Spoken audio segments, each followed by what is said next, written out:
Hoy vamos a meter la lupa en una de las historias más fascinantes y, la verdad, más contradictorias de la aviación moderna. Vamos a analizar la increíble tensión entre una máquina de fibra de carbono prácticamente perfecta y, las hojas de cálculo corporativas que casi la destruyen por completo. Esta es la historia del Boeing 787 Dreamliner.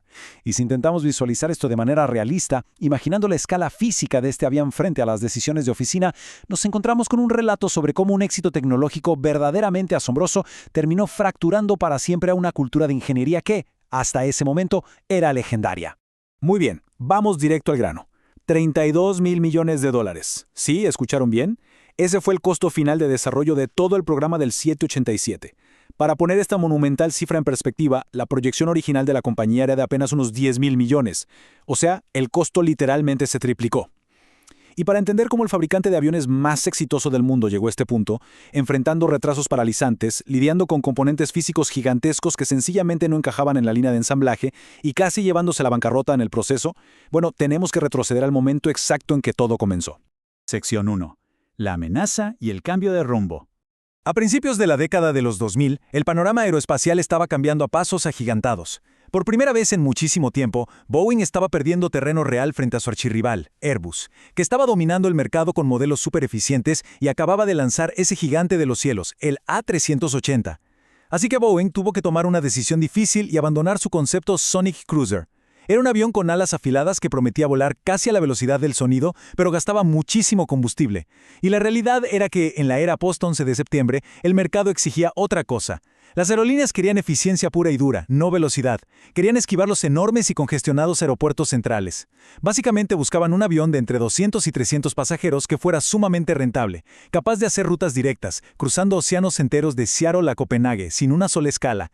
Y quizá lo más importante, exigían que esta nueva máquina consumiera un 20% menos de combustible, ni un punto menos.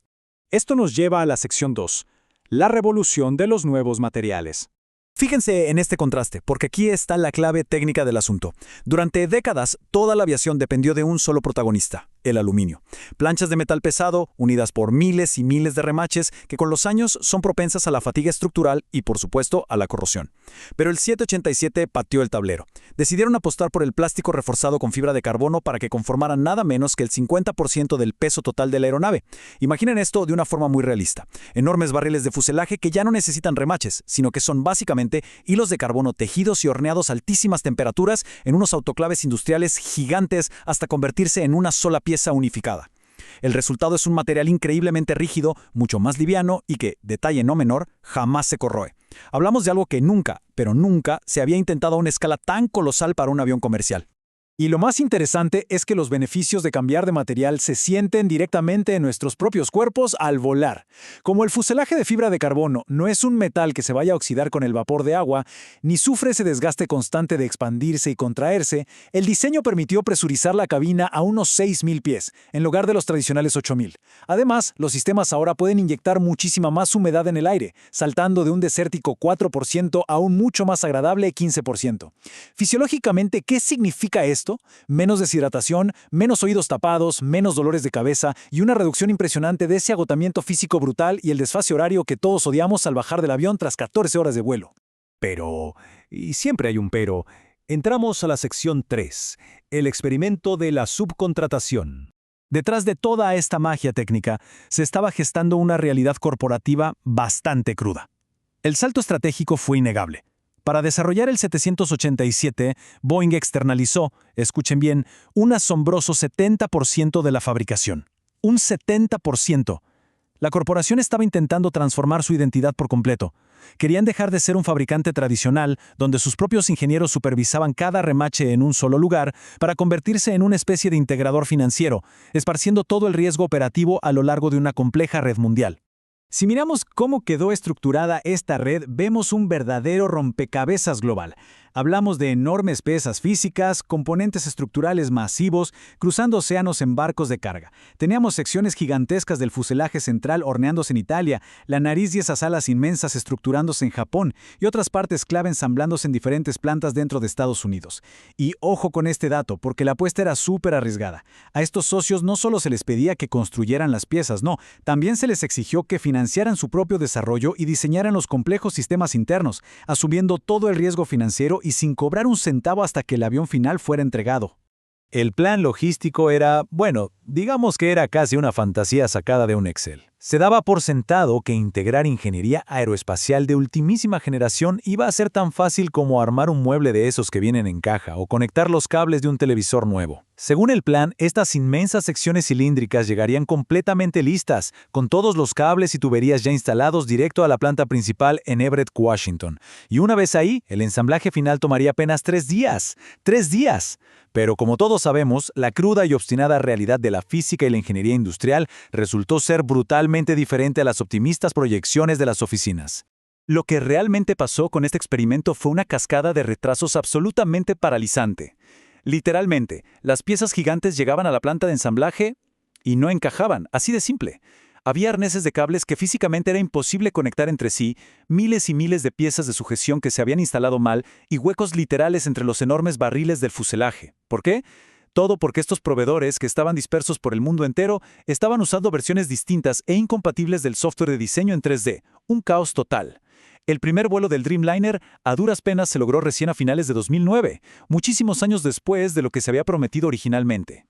Y todo este caos logístico nos lleva directamente a la sección 4, la crisis de seguridad y los problemas de calidad.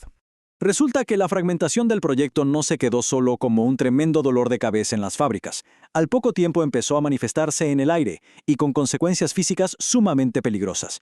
Las baterías de iones de litio, que estaban diseñadas para alimentar todos los avanzados sistemas eléctricos del avión, empezaron a sufrir fugas térmicas. Para hablar claro, sistemas de energía enteros derritiéndose en pleno vuelo y llenando las cabinas de pasajeros de aerolíneas japonesas de un humo tóxico insoportable. La situación escaló a nivel tan crítico que la Administración Federal de Aviación de los Estados Unidos tuvo que tomar una medida histórica y sin precedentes. El 16 de enero de 2013 dejaron en tierra toda la flota global del 787, el avión más avanzado y costoso del mundo entero completamente inmovilizado. Y mientras tanto, en tierra, las instalaciones de ensamblaje estaban lidiando con su propia crisis. Se había abierto una planta nueva e inmensa en Charleston, Carolina del Sur, con 2 grandes objetivos: reducir costos laborales y evadir la influencia de los sindicatos que tenían las fábricas originales. Pero claro, esta nueva fuerza laboral había sido contratada a las apuradas y simplemente carecía de esas décadas de conocimiento táctil, minucioso y específico que exige la industria aeronáutica. Varias investigaciones empezaron a destapar un panorama realmente inquietante. Los inspectores encontraban virutas de metal súper afiladas y herramientas industriales olvidadas dentro de las alas, justo al lado de sistemas de cablado cruciales en aviones que supuestamente ya estaban terminados. Cuando la presión por cumplir con métricas de producción y plazos financieros supera la necesidad de una inspección minuciosa, la integridad de las máquinas de las que dependen cientos de vidas humanas queda inevitablemente en riesgo. Lo que nos empuja a la sección 5. La podredumbre en la cultura corporativa.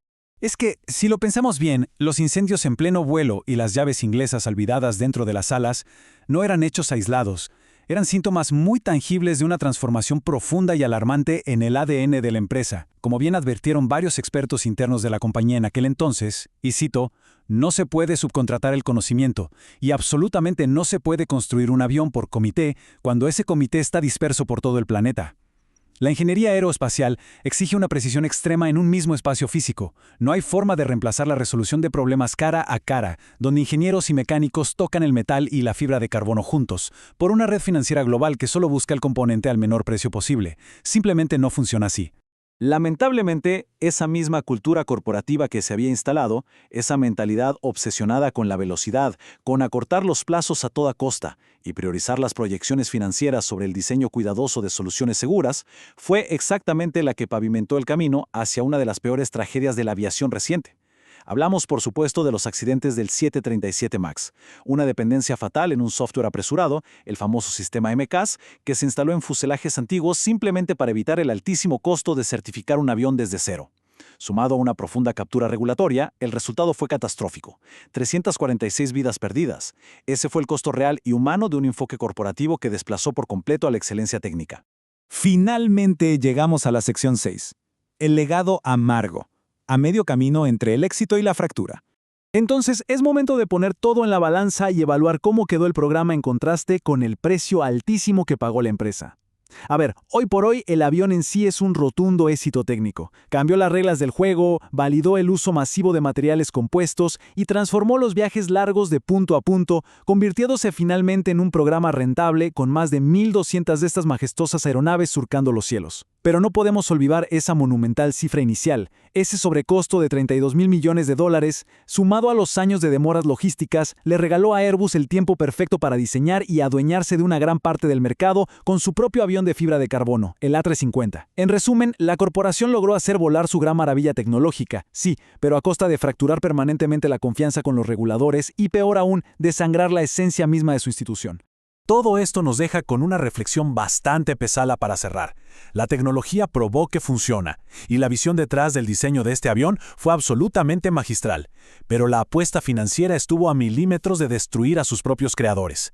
Al desmenuzar un caso como este, nos queda flotando una pregunta vital sobre el futuro de cualquier gigante de la industria, y es esta.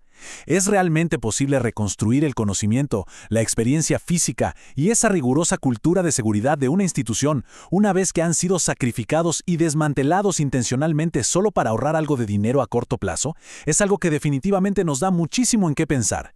Muchas gracias por acompañarnos en la explicación de hoy.